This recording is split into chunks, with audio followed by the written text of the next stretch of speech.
Proverbios 3:8 dice, el versículo 7 dice, no seas sabio en tu propia opinión, teme a Jehová y apártate del mal, porque será medicina a tu cuerpo y refrigerio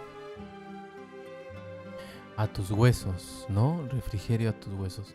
El apartarnos de lo malo va a ayudarnos en un alivio físico. Interesante. ¿Cómo es que algo espiritual puede causar un bienestar físico? Bueno, lo que pasa es que el ser humano, aunque a veces lo dividimos en dos o tres, a veces hacemos una división del ser humano, pero en realidad, hermanos, lo que debemos recordar es que el ser humano es uno, ¿no? Dios, cuando hizo al ser humano, sopló aliento de vida y fue el hombre un ser viviente, ¿no?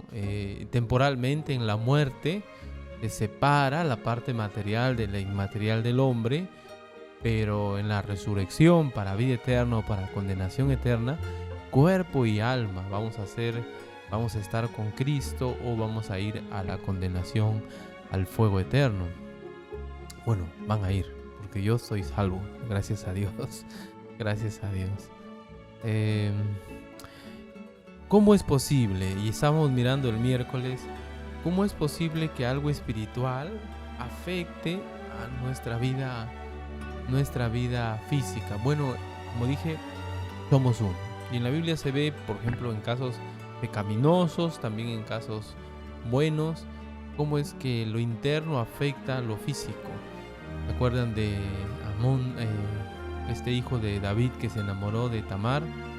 Él enflaqueció por sus emociones, algo interno le afectaba lo físico, Y bueno, hay otros pasajes que nos enseñan, como hemos visto, que lo interno afecta a lo físico. Por favor, Proverbios 12:4 para recordar nada más. Proverbios 12:4. Ese es el deseo de Proverbios 12:4. Proverbios 12:4.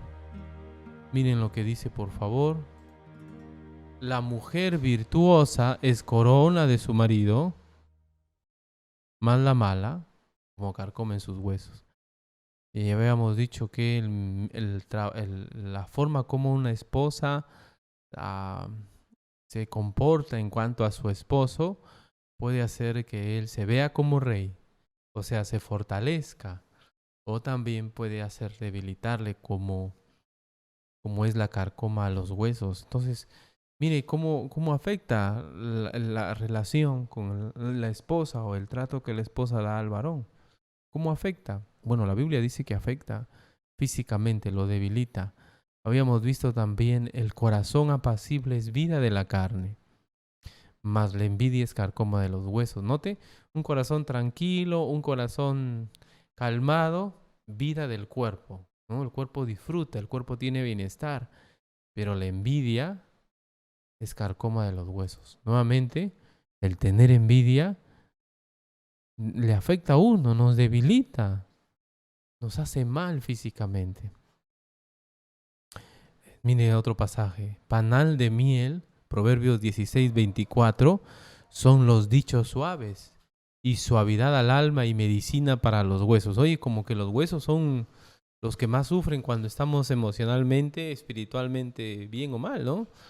Los dichos suaves son panal de miel y medicina para los huesos. Tremendo, ¿no? Es decir, el experimentar el bienestar que viene de una buena noticia, de una buena nueva.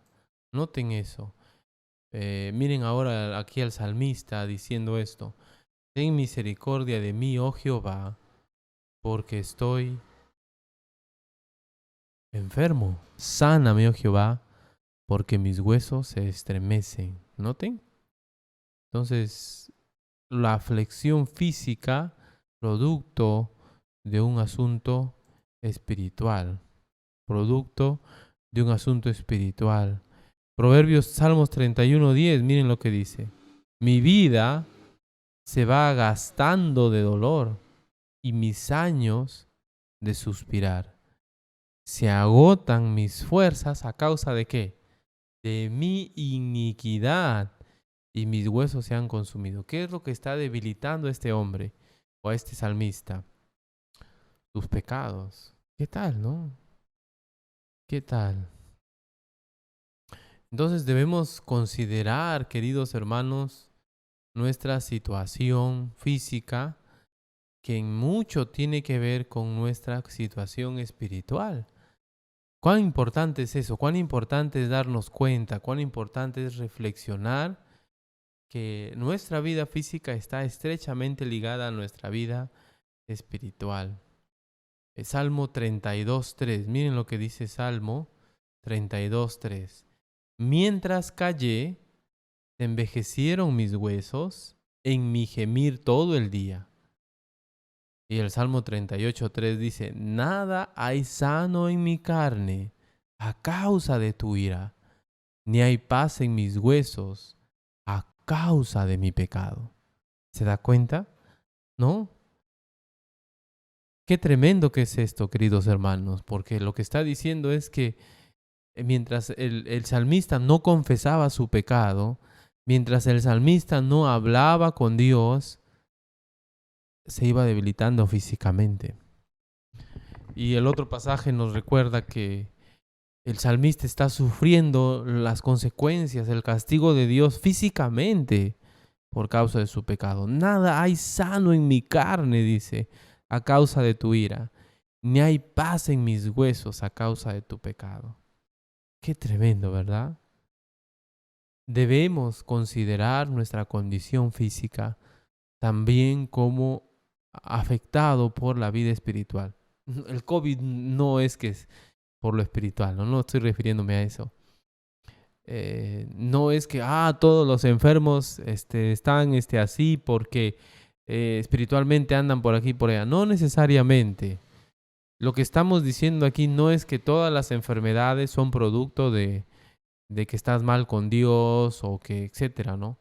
Lo que estamos diciendo es que lo espiritual siempre afecta a uno en una forma física. Eso es lo que estamos diciendo. Y muy, muy tremendo es eso. Salmo 51:8, el salmista dice así, miren, hazme oír gozo y alegría, y se recrearán los huesos que has abatido. Hazme oír gozo y alegría, y se recrearán los huesos que has abatido. Entonces, noten el, lo que está haciendo el salmista aquí. Noten eso. El salmista está de alguna manera diciendo que Dios puede hacer en una forma espiritual, que él que él de alguna manera tenga salud física, ¿nota? Qué interesante que es eso, ¿no? Dios puede hacer de una forma espiritual que él de alguna manera tenga salud física. Y eso es muy interesante, ¿no? A ver, aquí hago un... Muy interesante, hermanos. Miren otro...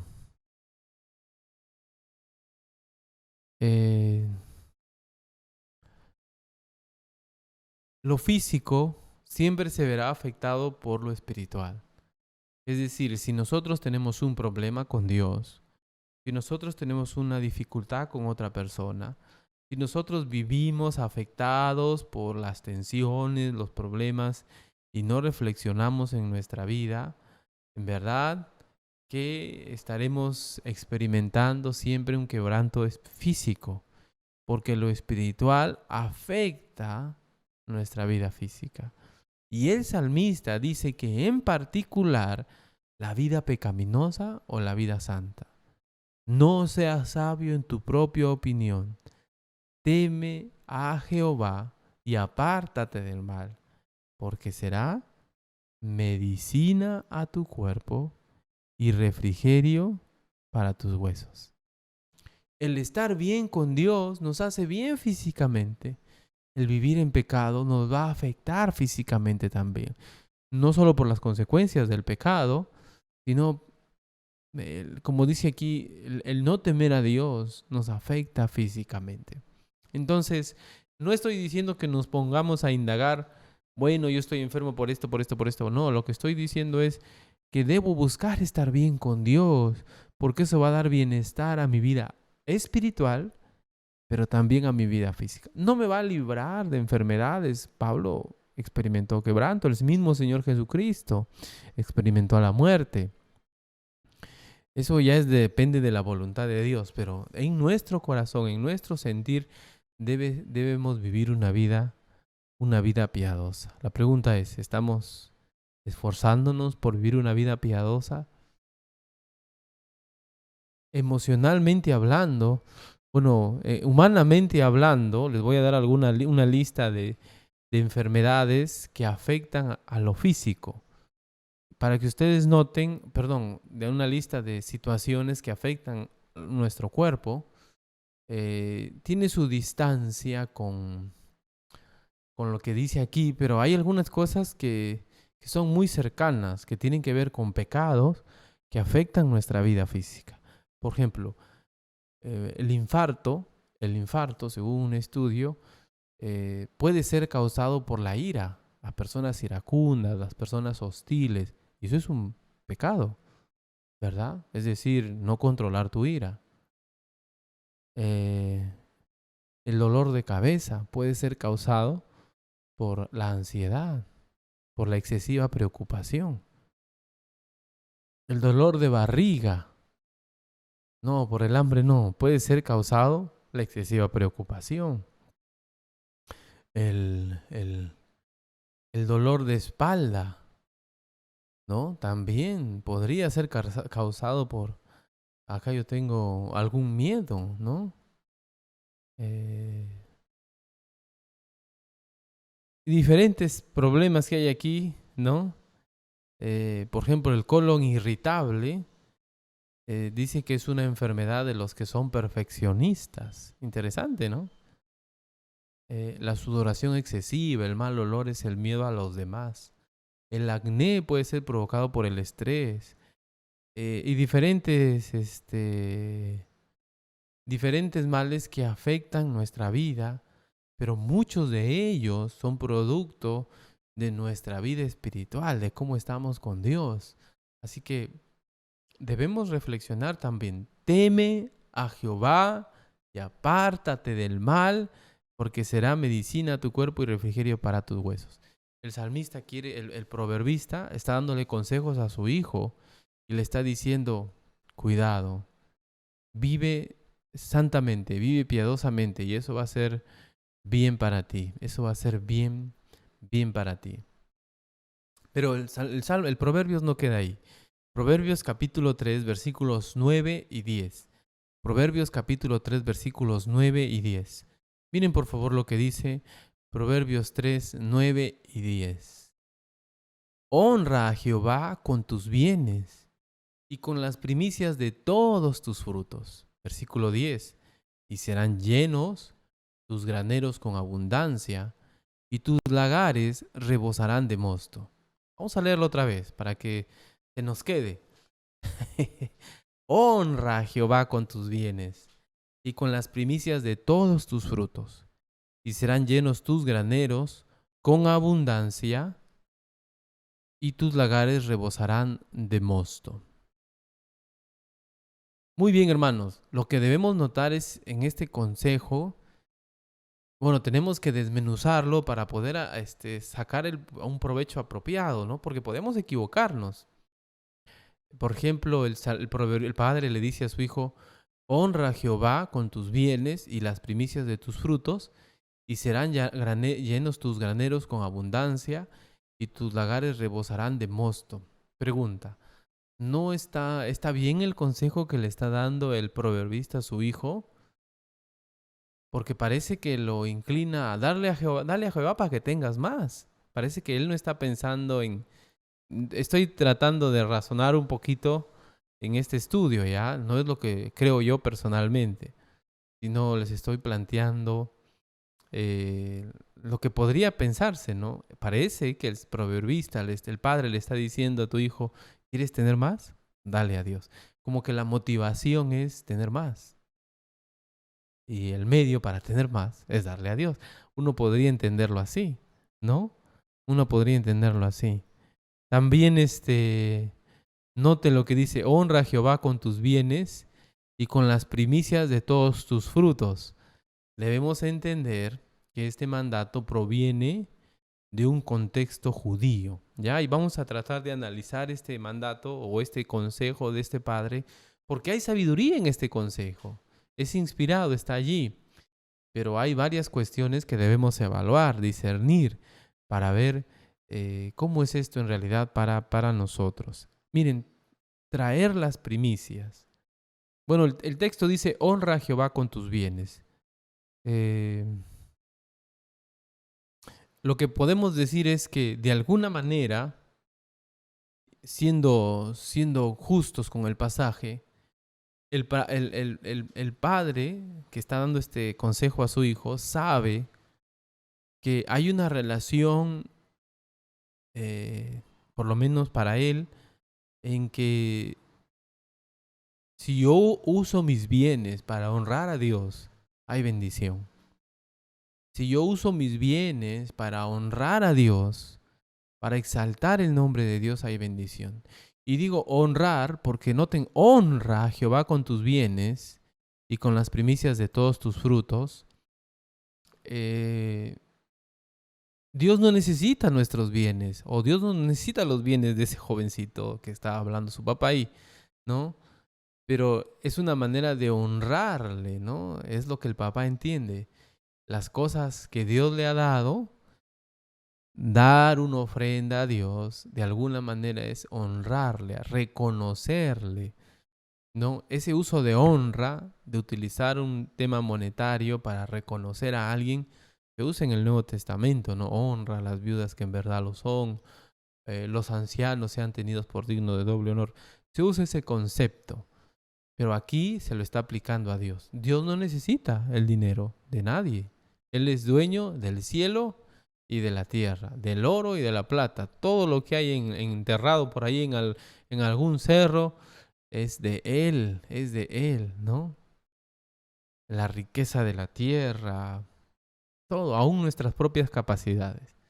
Entonces, el papá sabe, aquí el que está aconsejando sabe que el reconocer a Dios de alguna manera trae bendición.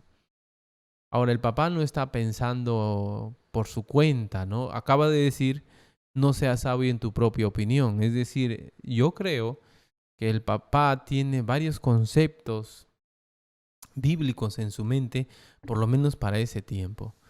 Y luego le dice, y con las primicias de todos tus frutos, y serán llenos tus graneros en abundancia y tus lagares rebosarán de mosto. Una pregunta para nosotros ¿es correcto darle a Dios pensando en que así voy a tener más? Eso es algo que debemos reflexionar, porque quizás yo no estoy yendo a honrar a Dios, sino estoy yendo a hacerme un favor. Y no debe ser así. No debe ser así. Pero reflexionemos un poco más en el pasaje para poder notar algo más aquí. Éxodo 32, 19. Éxodo 32, 19. Noten lo que dice Éxodo 32, 19. ¿Ya lo tiene? Las primicias de los primeros frutos de tu tierra traerás a la casa de Jehová tu Dios. No guisarás el cabrito en la leche de su madre. Las primicias de los primeros frutos de tu tierra traerás a la casa de Jehová tu Dios. Y no guisarás al cabrito en la leche de su madre. Entonces había un mandato de parte de Dios de traer los primeros frutos a la casa de Jehová. Guardia. Éxodo, Deuteronomio, Levítico, son libros que nos hablan del pueblo judío. Dios había organizado de tal manera al pueblo judío y les había dado estas órdenes. Éxodo 34:26. El mismo, ¿no? Éxodo 34:26. Las primicias de los primeros frutos de tu tierra llevarás a la casa de Jehová tu Dios. Llevarás a la casa de Jehová tu Dios. No era una sugerencia, era un mandato. Los judíos tenían el mandato de que la primera cosecha era para Dios. Bueno, no sé cómo nosotros aplicaríamos eso. No es un mandato para nosotros. Ah, ya. Entonces, lo que el papá le está diciendo a su hijo en Proverbios es, mira lo que dice la Biblia.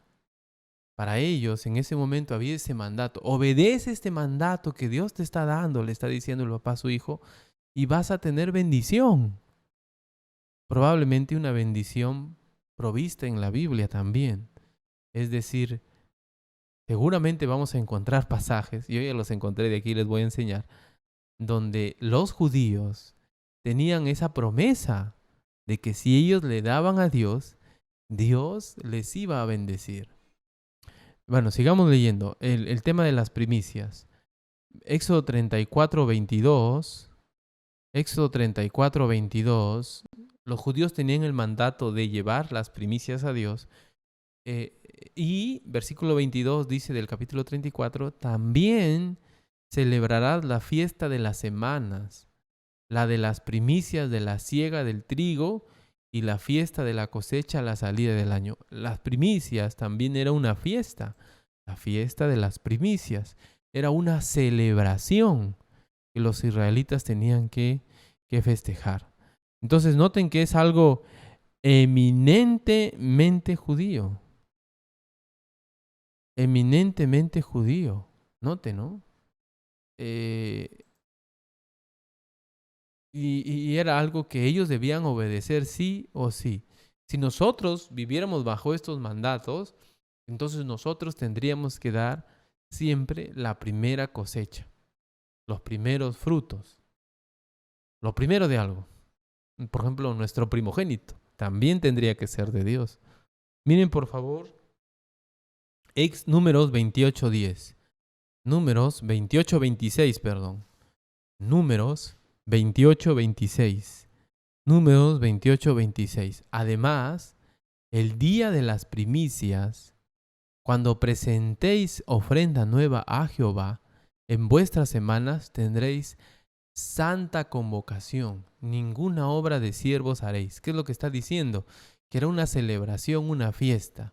Los judíos tenían en su calendario la fiesta de las primicias, así como nosotros tenemos Semana Santa, tenemos aniversario patrio, tenemos Navidad.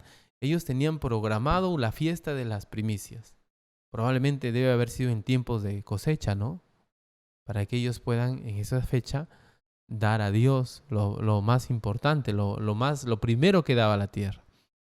Para ellos era una muestra, una forma de honrar a Dios. ¿Por qué? Porque le están dando lo primero que está saliendo de la tierra. Eso no significa que como que ellos están haciendo un acto de fe también, porque al darle lo primero, lo mejor a Dios, ellos no saben cómo viene la segunda cosecha, ¿no? Normalmente la primera cosecha es lo mejor. Yo creo que siempre les he dicho que hay papa de primera, de segunda, de tercera, de cuarta, quinta y la que nos venden en el mercado. Es una chiquitita. Es la semilla. Pero la papa de primera a veces lo encontramos en los moles, ahí en las tiendas de departamento, unas papotas, ¿verdad?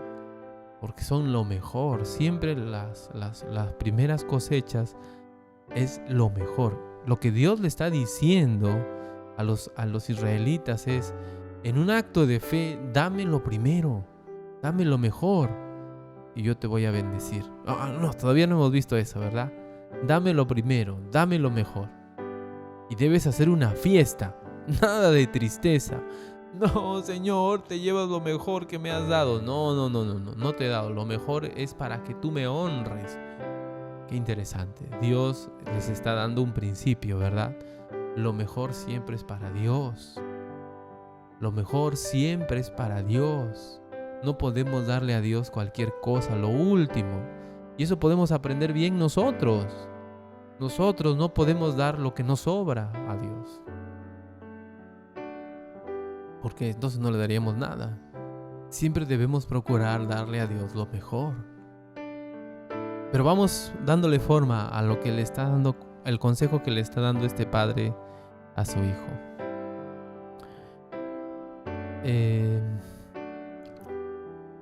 Un pasaje más y luego ya vamos a dejar aquí la enseñanza y la retomamos en el tiempo del culto por un tema del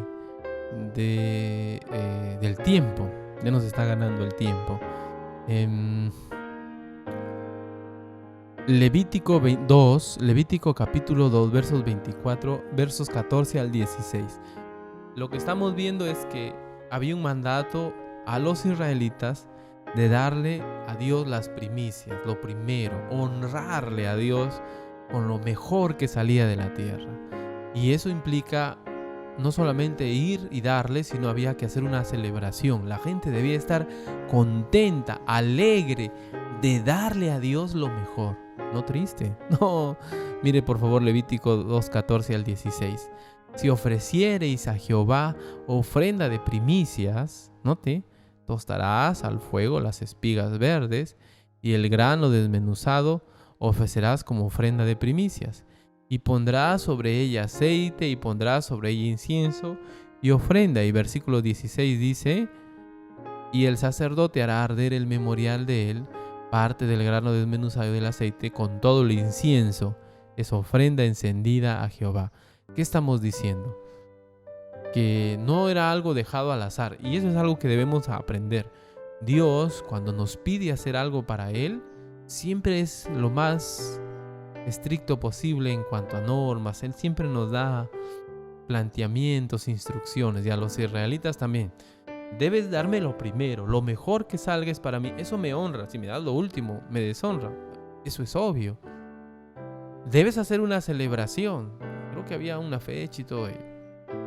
Y si vas a hacer una ofrenda por las primicias, debe ser con estas instrucciones. Tac, tac, tac, tac, tac. Bien ordenado. Dios es un Dios de orden. Y Él siempre pone las condiciones cuando nosotros queremos presentar algo delante de Él. A veces nosotros decimos, no, pero Dios mira mi corazón. Cierto. Pero recuerde, Dios es un Dios de orden. No quiere cualquier cosa. Y Él siempre pone las condiciones cuando nosotros vamos a presentar algo delante de Él. Y si buscamos un poco más en la Biblia, nos vamos a dar cuenta que cuando nosotros nos presentamos a Él, Él no solo mira el corazón, también Él mira la ofrenda que le vamos a dar. Así que es un tema para reflexionar. Por lo menos estamos notando que es un tema eminentemente judío, para el pueblo judío. Ellos debían presentar sus ofrendas por las primicias, debían dar las primicias en tal fecha y debían hacerlo de tal manera y con alegría, porque era para su Dios, lo mejor para Dios. Principio para nosotros: démosle lo mejor a Dios, nuestras fuerzas, nuestra juventud, nuestra familia, nuestros recursos, todo lo que nosotros tenemos. No debemos restringirnos. No debemos restringirnos ni limitarnos. Que Dios nos ayude, hermanos. Vamos a orar. Gracias te doy, Señor, por esta mañana. Ten misericordia de nosotros. Ayúdanos a poder glorificarte en nuestras vidas.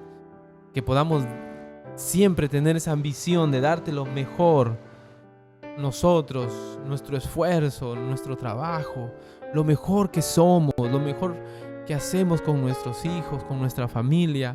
No mirarlo solo en términos monetarios o de materiales, pero personas, nosotros mismos podemos ser lo mejor o debemos ser lo mejor para ti. Ayúdanos a honrarte con nuestros bienes. Tú no necesitas el dinero, tú no necesitas los recursos, tú los tienes todo. Pero cuando te presentamos lo mejor, eso te engrandece. Eso debemos aprender, Señor.